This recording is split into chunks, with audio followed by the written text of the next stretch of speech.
Pancasila vs ideologi liberal dan ideologi komunis. Apa itu ideologi? Ideologi merupakan gabungan dari bahasa Yunani, ideos, dan logos yang berarti tujuan, cita-cita, sudut pandang, pemikiran, dan pengetahuan.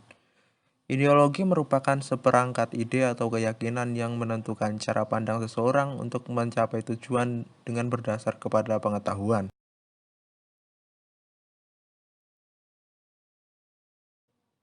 Topik pertama adalah ideologi Pancasila.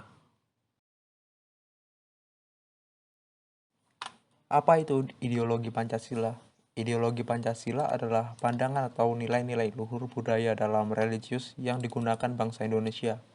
Hal itu berarti setiap nilai-nilai yang terkandung dalam Pancasila harus ditetapkan dalam kehidupan sehari-hari. Yang kedua adalah makna ideologi Pancasila. Pancasila tidak hanya berkedudukan sebagai dasar negara, tetapi juga sebagai ideologi bangsa Indonesia.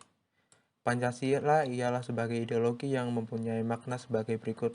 Yang pertama, nilai-nilai yang tercantum di dalam Pancasila itu menjadi cita-cita normatif penyelenggaraan bernegara. Yang kedua, nilai-nilai yang tercantum di dalam Pancasila itu merupakan nilai yang disepakati secara bersama. Oleh karena itu, menjadi satu di antara sarana di dalam pemersatu atau integrasi masyarakat di Indonesia. Fungsi ideologi Pancasila. 1. Sarana pemersatu bangsa, memperkukuh dan memelihara kesatuan dan persatuan. 2. Membimbing dan mengarahkan bangsa Indonesia untuk mencapai tujuan. 3. Memberikan motivasi untuk menjaga dan memajukan jati diri bangsa Indonesia. 4. Menjadi pedoman hidup bangsa Indonesia untuk menjaga keutuhan negara. 5. Menumbuhkan jiwa nasionalisme dan patriotisme. 6. Menunjukkan jalan serta mengawasi dalam upaya mewujudkan cita-cita yang terkandung dalam Pancasila.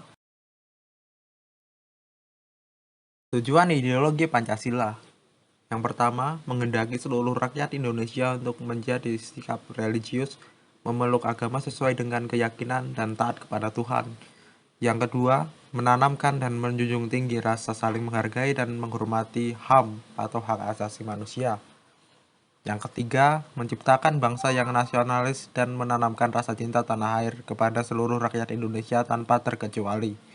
Yang keempat, menciptakan bangsa yang demokrasi, yaitu mendahulukan kepentingan umum untuk kesejahteraan bersama. Dan yang terakhir, menciptakan bangsa yang adil baik secara sosial maupun ekonomi sehingga seluruh rakyat Indonesia memiliki kesepakatan yang sama untuk mengembangkan usaha tanpa membeda-bedakan.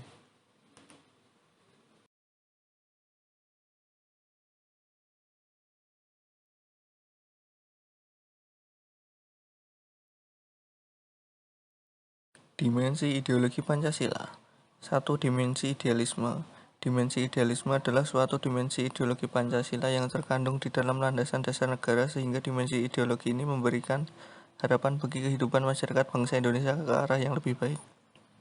2. Dimensi realita. Dimensi realita adalah suatu nilai-nilai yang terkandung dalam ideologi Pancasila untuk dilaksanakan dan diamalkan dalam kehidupan nyata. Dimensi realita ini menuntut setiap orang untuk berperilaku sesuai dengan landasan negara yakni Pancasila dan kehidupan masyarakat.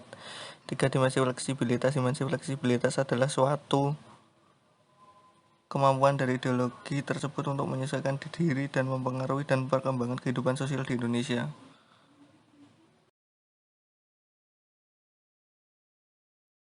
Yang kedua adalah ideologi liberal. Apa itu ideologi liberal? Liberalisme atau liberal adalah sebuah ideologi, pandangan, filsafat, dan tradisi politik yang didasarkan pada pemahaman bahwa kebebasan dan persamaan hak adalah nilai politik yang utama. Secara umum, liberalisme mencita-citakan suatu masyarakat yang bebas, dicirikan dengan kebebasan berpikir bagi para individu.